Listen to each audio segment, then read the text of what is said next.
जो मैं के अंदर में कतनो यानी समझे ना बात नहीं मान जो मैं के अंदर में भेजो ना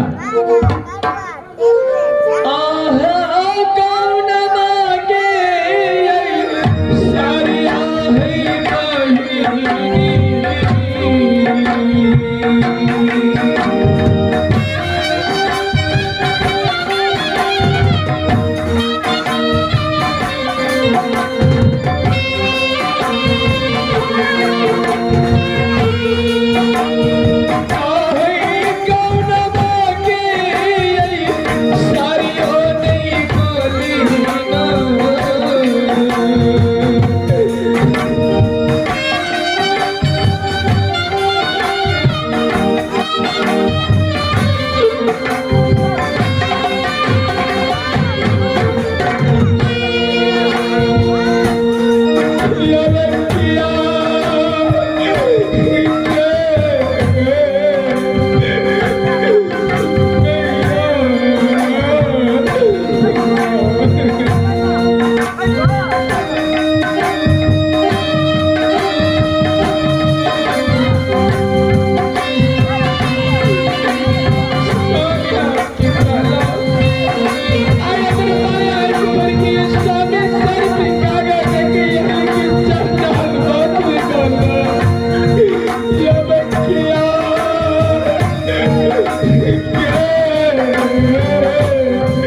Makeup room एक ठो माइक रखा है हाथ खोने ले ऐसे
बेटा बेटा माँ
अच्छा घर कहाँ लग गया तो पंपापुर न गए। हाँ हाँ बाबूजी का नाम लगे हेमपेत मैल।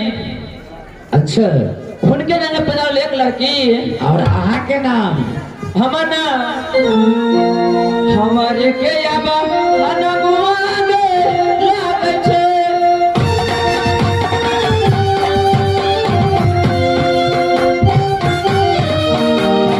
अब गए कुलमती कुमारी ने लागे छे।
अच्छा हमरे नाम ले कुलमंती कुमारी। अब बाबूजी के नाम कहलिए? बाबूजी के हेमपत मायल। के तो जात के माली छी? हाँ यो, हम सब बड़ गरीब छिए। बड़ गरीब छी?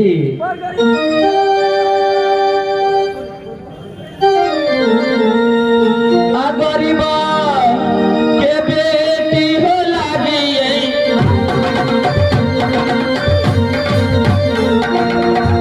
पंपा पुराना घर में यो हमें ना, पंपा पुराना अगर में लिया।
बाजू ना, आपन के नाम कहलिए? हमर नाम कुलमंती कुमारी। ए मंत्री, अहाँ के नाम कुलवंती कुमारी? हाँ यो बाबूजी। बाबूजी कौन काम करिए? गई में हम जन्म ले लिए ने। अच्छा, जन्म लेते हम माँ मर गलखिन। आके माँ मर गए? हाँ यो, माँ के शोक से बाबूजी आँख के आन्हर बन गलखिन। ओ बाबूजी सूरदास? सूरदास। अहाँ कौन काम करे छिए? हाँ हाँ जाके तो मलिनिया छिए। अच्छा, सवेरे उठे छिए, हाँ फूल डलिया लग के बाड़ी में फूल तोड़े छिए। अच्छा, आ सबसे पहले संतोष बुआ ले जाए छे फूल देला। दोनबारी हाट?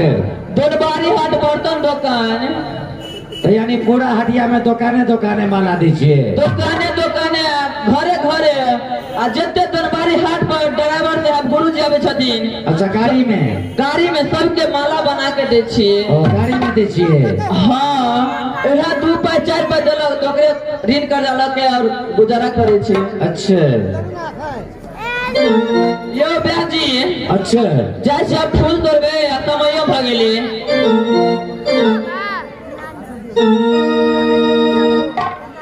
मन से फूलबा के तोड़बे,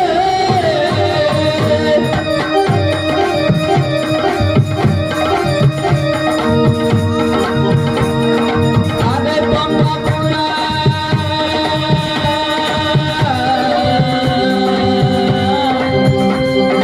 नगर में हम तोड़बे।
हेलो दर्शक से निवेदन जे खेल के अध्याय लगे में अखन आके 2 घंटा के समय छे ते द्वारे समयो भ गेलैये आ हम दर्शक से निवेदन करै छी जे ई खेल के अध्याय